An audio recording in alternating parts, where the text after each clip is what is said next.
오늘의 10분 말씀 역대하 18장 12절부터 27절입니다.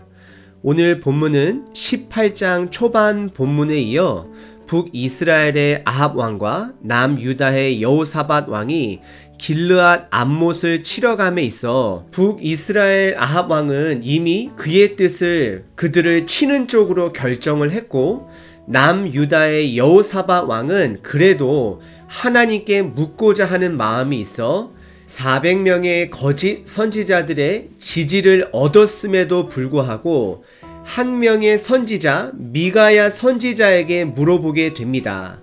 오늘 본문에는 다양한 사람들이 나옵니다.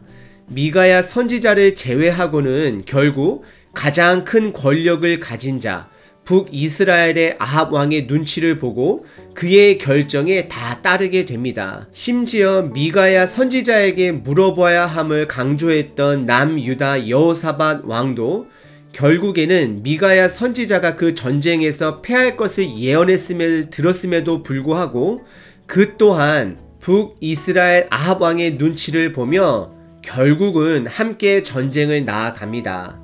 저와 여러분은 누구의 눈치를 보시며 살아가시나요? 저는 목사로 제 삶을 돌아보면 가끔은 성도님들의 눈치를 보는 제 자신을 발견하기도 합니다. 저나 여러분들은 아합 왕처럼 이미 나의 뜻을 정하고 하나님께 나의 뜻에 동조를 요구하는 자가 되지는 말아야 합니다. 내가 하나님의 뜻을 용기 있게 따를 수 있는 자 되시기를 기도합니다. 그럼 눈으로는 여러분들 성경책에, 귀로는 저와 함께 본문을 관찰해 보도록 하겠습니다. 오늘 본문은 크게 두 가지로 나눌 수 있습니다. 첫 번째는 미가야 선지자가 두 왕 앞에서 하나님의 뜻을 선포합니다. 그리고 두 번째는 하나님의 뜻을 전한 미가야 선지자는 결국 감옥에 들어갑니다. 첫 번째 부분은 12절서부터 22절입니다. 12절에 북아합 왕이 보낸 신하가 미가야를 만나서 아합 왕이 원하는 대로 그리고 다른 400명의 거짓 선지자처럼 동일하게 예언해 주기를 간청합니다. 하지만 13절에 미가야 선지자는 하나님께서 전하라는 것만 전할 것을 맹세합니다.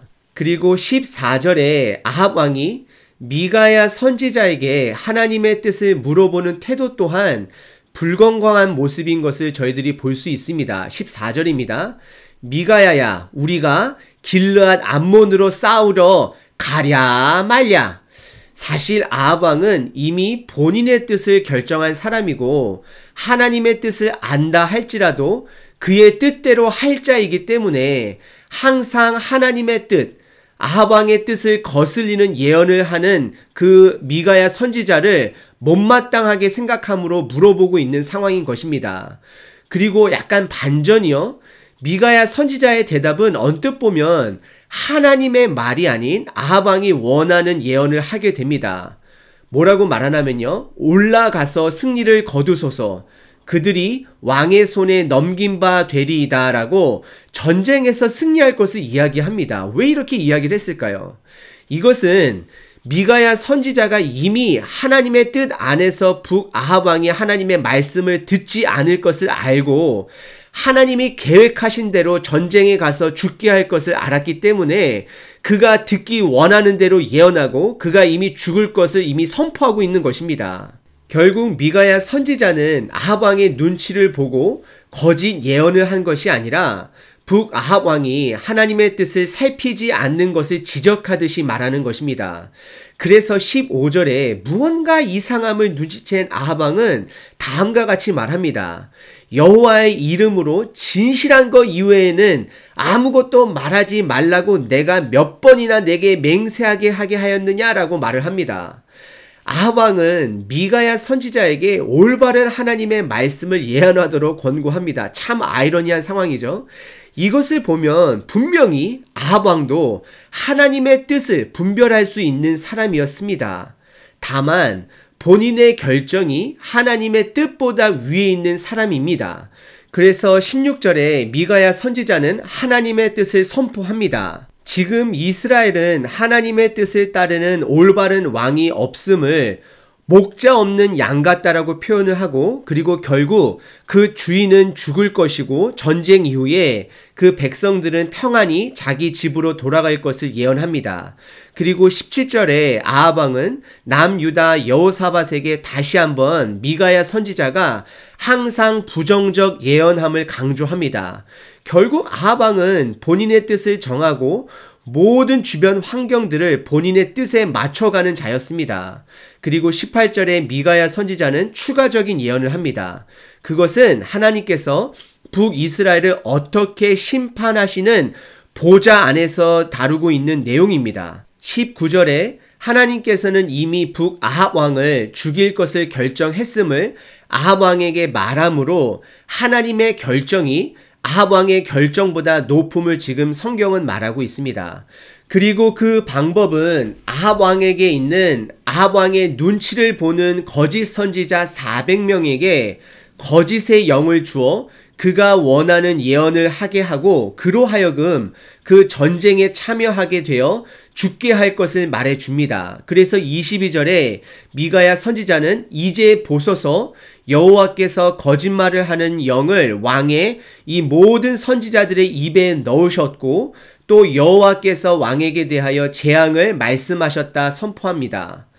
아합 왕의 모습은 우리의 모습을 투영하기도 합니다. 우리는 하나님을 믿으면서도 그분의 뜻을 알면서도 이미 내 뜻은 고수하고 내 뜻에 하나님이 동의해 주시기를 바라는 마음을 품을 때가 많습니다. 하지만 그러다 보면 하나님께서 우리들이 원하는 대로 아합 왕처럼 거짓 선지자 400명을 통해 우리의 뜻대로 가게끔 하실 수 있는 것입니다. 이것은 우리를 내버려 두실 수 있다라는 것입니다. 그래서 우리는 내가 무엇을 결정하는 것보다 하나님과 동행하는 삶이 더 중요한 것입니다. 내가 하나님과 동행함 가운데, 즉 하나님의 뜻을 찾는 가운데 내 결정이 실수할 때도 있습니다. 그런 실수는 우리로 하여금 성장하게 만들기도 합니다.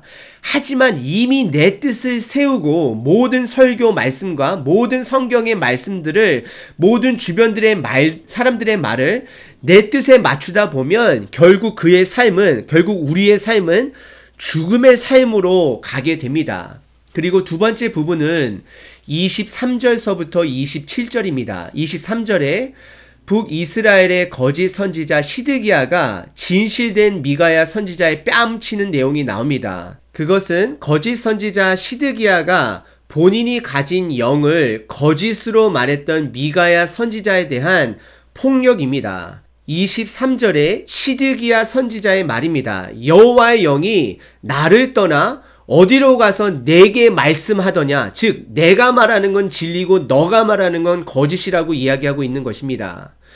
북이스라엘은 왕도 선지자도 하나님의 눈치를 보지 않고 왕의 눈치를 보고 왕이 뜻을 정한 대로 결정함으로 하나님께서 거짓 영을 주어 내버려 두는 것입니다. 그들은 사실 거짓 영이 없다 하더라도 이미 그들 자체가 거짓의 선지자고 거짓 왕이 되어버린 것입니다. 그리고 25절 북아합 왕은 미가야 선지자를 감옥에 넣고 본인이 전쟁에서 승리하고 평안하게 돌아와서 그를 심판할 것을 보여주고 있습니다.